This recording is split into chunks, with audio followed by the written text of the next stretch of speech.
Since SketchUp doesn't give me a cut list, I calculated manually and added at least one extra for each piece. Generally, when I do a project like this, I'll guess at how many boards I need for the job.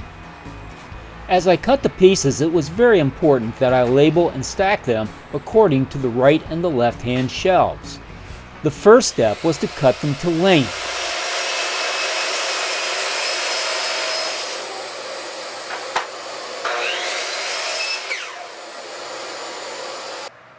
Next, using a setup block to adjust my table saw fence, I cut the widths.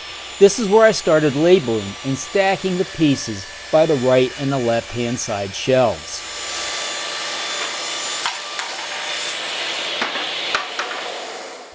The dado slots were measured and cut using a dado blade and sled. The blade was tweaked to the exact width of the boards. You'll see a little later that it is important to mark on which side of the line to cut. By the way, you can purchase this dado blade from Amazon through my website at www.budmanproductions.com. Again, make sure you are cutting on the proper side of your mark.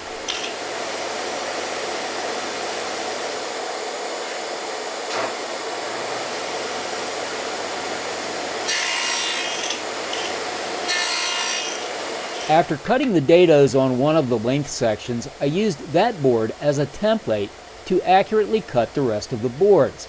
This way it won't matter if you're off a bit on the measurements. Another nice thing is that the sled slot also helps you precisely align the boards to your original.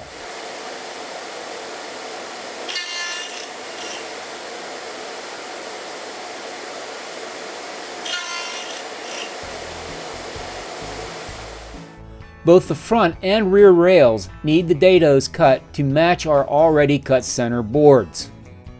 Unfortunately, I failed the video cutting these dados. The 1/4-inch top and bottom rabbet was cut into the 2-inch front and side rails using a sacrificial fence set with a 1/2 inch of the blade showing and the blade set to a 1/4 inch in height.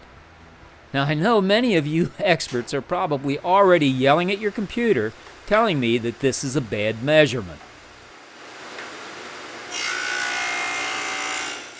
As you can see, I am a great fan of MagnaSwitch featherboards.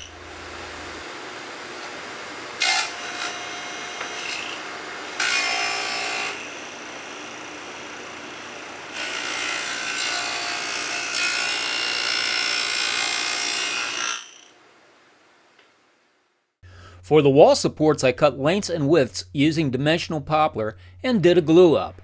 The 3/4 inch width of the lumber added to the 1.5 inches I needed for the thickness. I had considered cutting some 2x4s to size, however, it seemed to me that my glued up poplar would be a stronger solution. 8 pieces were cut to length, mitered, nailed, and glued together. After assembling the main structure, I'll show you that assembly in the next video, I cut the top and bottom lids by first cutting my plywood to width on the table saw and then cutting the length using a utility knife. I find a knife makes a pretty straight edge.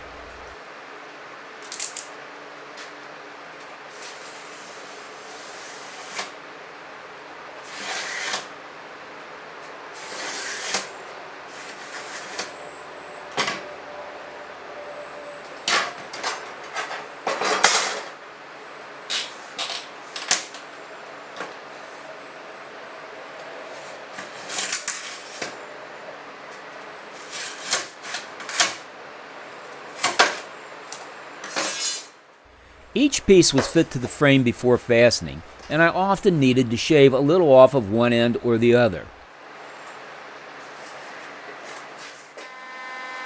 The joining worked fine, however I could have just used a simple hand plane.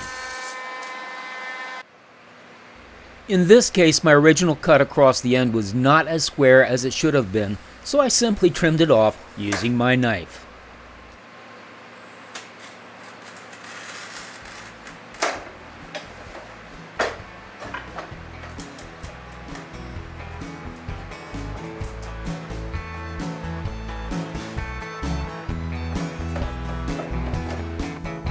If you have any comments or suggestions on this video, please feel free to post them. I welcome them. Plus, you make it a great day, and thanks for watching.